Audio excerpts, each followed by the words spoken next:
ओम शांति। आदि रत्न इस पुस्तक में आज हम पढ़ेंगे मुखी के पास रिकॉर्ड। इस विषय पर दादी चंद्रमणि अपने लौकिक और अलौकिक जीवन का अनुभव इस प्रकार सुनाती थी।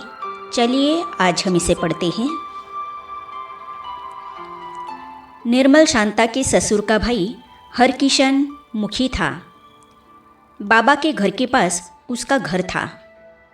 बाबा ने एक रिकॉर्ड, इस पाप की दुनिया से दूर कहीं ले चल, मुझे देकर उसके पास भेजा। बाबा ने कहा उनको जाकर ज्ञान समझाओ, लेकिन उसने सोचा इस रिकॉर्ड में भी जादू है, इसलिए उस रिकॉर्ड को भी तोड़ डाला। उसने उस समय बाबा को पहचाना नहीं, बाद में पहचाना। एक और परीक्षा। कराची में साधु टी.एल. वासवानी ने कन्याओं के लिए मीरा स्कूल खोल रखा था और वे सत्संग करते थे। एक दिन बाबा ने हम बच्चों को कहा कि आप जाकर साधु वासवानी जी को ईश्वरीय संदेश भी दे आओ और ज्ञान वार्तालाप भी कराओ। उन दिनों यह मालूम हुआ था कि साधु वासवानी जी ओम मंडली के विरुद्ध पिकेटिंग करने की बात सोच रहे हैं।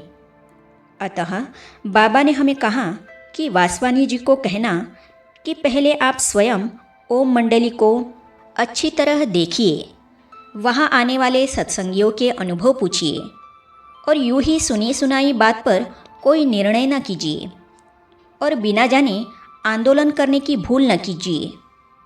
अतः हम कुछ एक बहनें इकट्ठी होकर उनके पास गई और ईश्वरीय संदेश का एक ग्रामोफोन रिकॉर्ड भी साथ ले गई।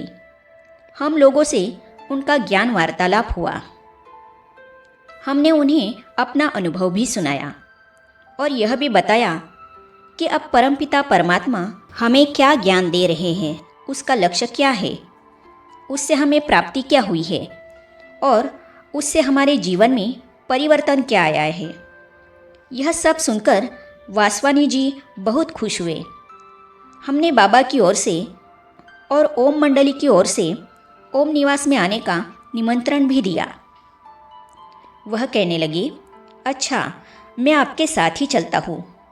वे हम सभी के साथ ही कार में बैठकर चलने लगे। जो ही वे कार में बैठे त्यों ही कार के चारों ओर उनके सत्संग में आने वाली तथा प्रशंसक नर नारी घेरा डालकर खड़े हो गए। उन्होंने कहा कि हम नहीं जाने देंगे।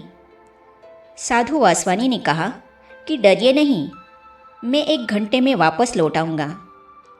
परंतु उन लोगों को यह झूठा डर था कि यदि वे भी वहाँ चले गए और इन पर भी ओम मंडली का ऐसा प्रभाव पड़ गया कि वही के हो गए, तो हम सबका क्या बनेगा। अतः उन्होंने वासवानी जी को नहीं जाने दिया। आखिर वासवानी जी कार से उतर आए और बोले कि दादा से मिलने का बहुत ही मन था, परंतु अभी नहीं चल सकूँगा, फिर कभी आऊँगा। अब साधु वासवानी जी को उनके शिष्यों तथा मुखी लोगों ने खूब भड़काया। एक दिन आया कि साधु वासवानी जी ने उन सभी के साथ मिलकर ओम निवास के बाहर पिकेटिंग की। हजारों लोग वहाँ इकट्ठे हो गए। सभी ने बहुत जोर से आक्रमण किया। वे दीवार तोड़कर अंदर भी घुस आए, लेकिन शीघ्र ही पुलिस ने पहुंचकर सभी को भगा दिया। वासवानी जी को पुलिस वाले ले गए। ऐसी जगह भी बाबा हमको भेजते थे। आबू है धर्माऊ स्थान। जब हम सन 1950 में आबू आए, आते ही बेगरी लाइफ शुरू हो गई, परंतु बाबा ने हमको पता ही नहीं पड़ने दिया बेगरी जीवन का।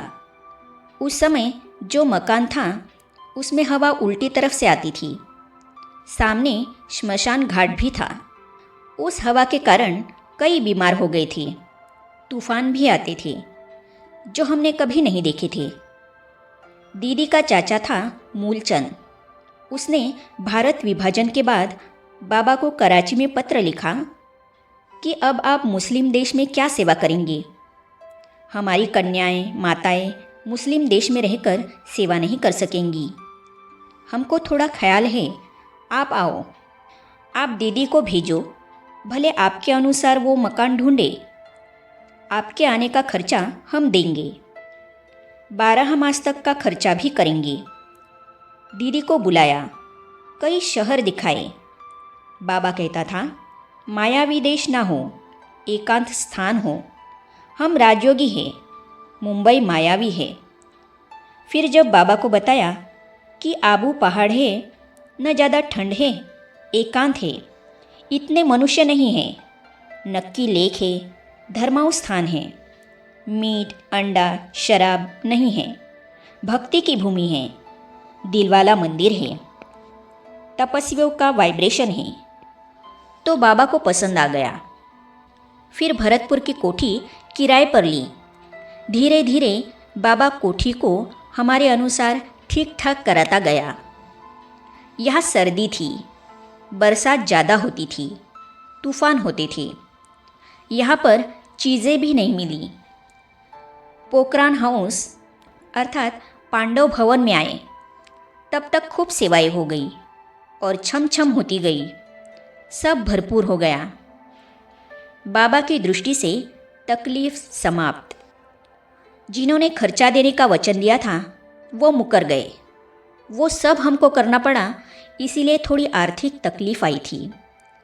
कराची में हमने कभी डॉक्टर से दवाई ली नहीं थी। बाबा के घर में ही छोटी मोटी दवाइयों से ठीक हो जाते थे। कभी संदेश पुत्रियों को बाबा बता देते थे कि बीमारी इस रीति से ठीक होगी, ठीक हो जाती थी। कभी किसी की तकलीफ बाबा की दृष्टि से भी ठीक हो जाती थी। आगे हम पढ़ेंगे पता ही नहीं पड़ा बेगरी लाइफ का। इस विषय पर दादी चंद्रमणि अपने लौकिक और अलौकिक जीवन की कहानी इस प्रकार बताती थी, तो इसे हम पढ़ेंगे अगली कड़ी में। तो ये जानने और पढ़ने के लिए इस चैनल को सब्सक्राइब करने के साथ ही साइड में जो बेल आइकॉन है उसे भी क्लिक कीजिए, ताकि आने वाली सभी वीडियो और अब तक की सारी वीडियो आप तक पहुंचती रहेगी। ओम शांति।